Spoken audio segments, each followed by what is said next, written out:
सुप्रभात बच्चों। पिछली क्लास में हम प्रत्यय के बारे में पढ़ रहे थे। 3 प्रत्यय हमने पढ़ लिए हैं, कत्वा, तुमुल और ल्यप। आज हम नए प्रत्यय के बारे में सीख रहे हैं।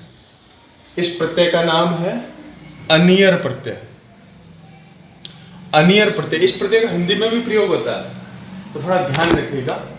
क्या ध्यान रखना है वो मैं बता रहा हूं। अनियर प्रत्यय का अनीय शेष रहता है। क्या शेष रहता है? अनीय।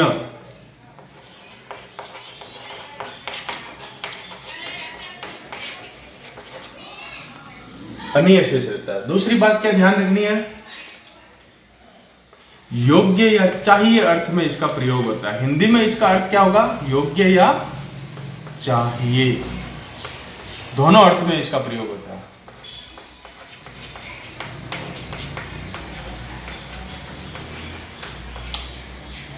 और तीसरी बात जो है वो है तीनों लिंगों में इसके रूप चलते हैं।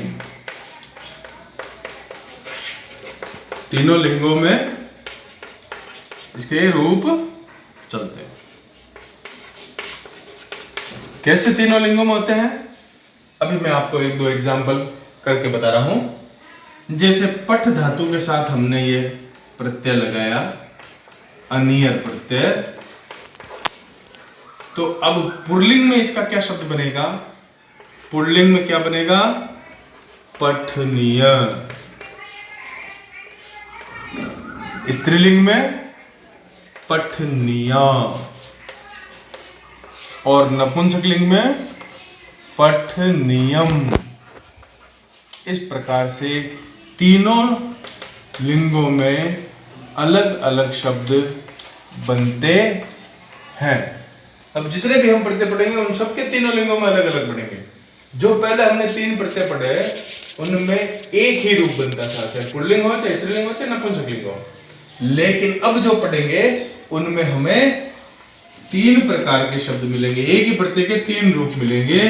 पूज धातु के साथ हमने शब्द लगाया तो शब्द बनेगा पूजनीय। पूजनीया और पूजनीयम।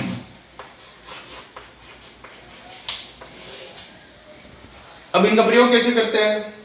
पिता पूजनीय अस्ति, माता पूजनीया अस्ति और जलम पूजनीयम अस्ति।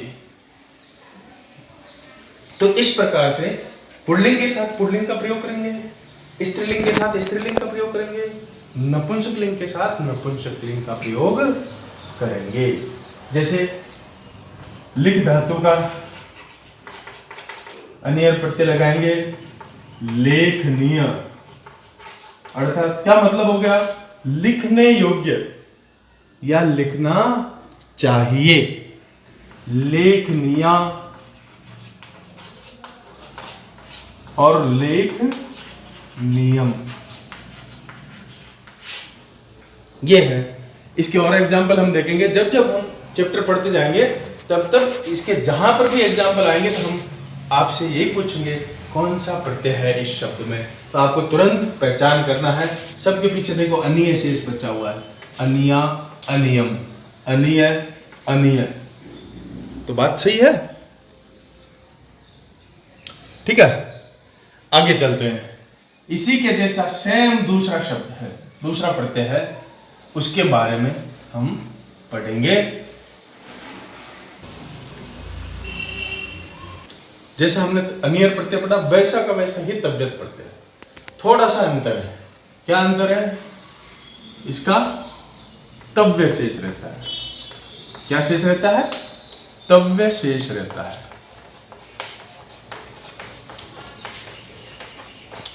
फिर ये सिर्फ चाहिए अर्थ में प्रयोग होता है।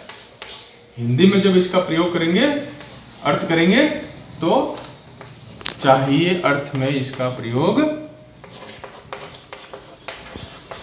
होता है। और तीसरी बात जो सब मैंने पहले बताई थी, कॉमन है, तीनों लिंगों में इसके रूप होते हैं।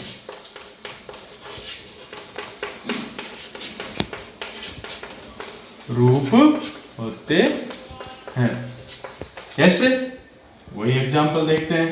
गम धातु के साथ तव्यत प्रत्यय लगाएंगे तो क्या आएगा? पुल्लिंग में आएगा गंतव्य है, गंतव्या और गंतव्यम।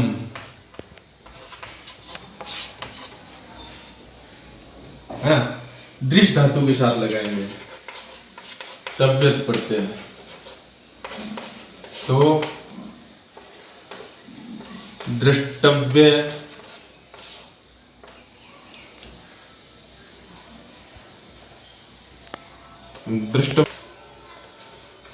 दृष्टव्या और दृष्टव्यम।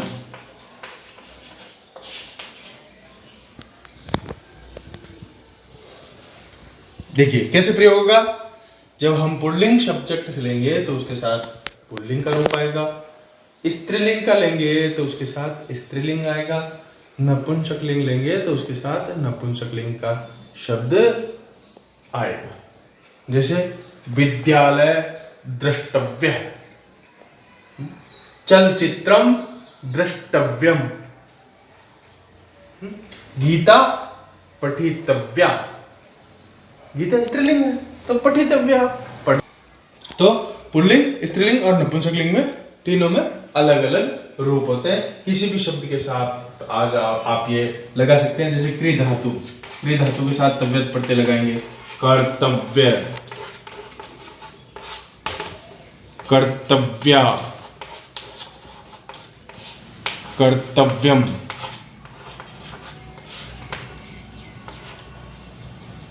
किसी भी शब्द के साथ लगाइए और जब हम पढ़ेंगे बुक तो उसमें जहां पर भी ये शब्द आएंगे इस प्रकार के तो हम उसके बारे में चर्चा करेंगे। ओके। गृह कार्य। अब आपको क्या काम करना है? जो प्रत्यय हमने पढ़े हैं, पहले कर्तवा, ल्यप और तुमुन प्रत्यय पढ़े हैं, आज हमने दो प्रत्यय पढ़े हैं।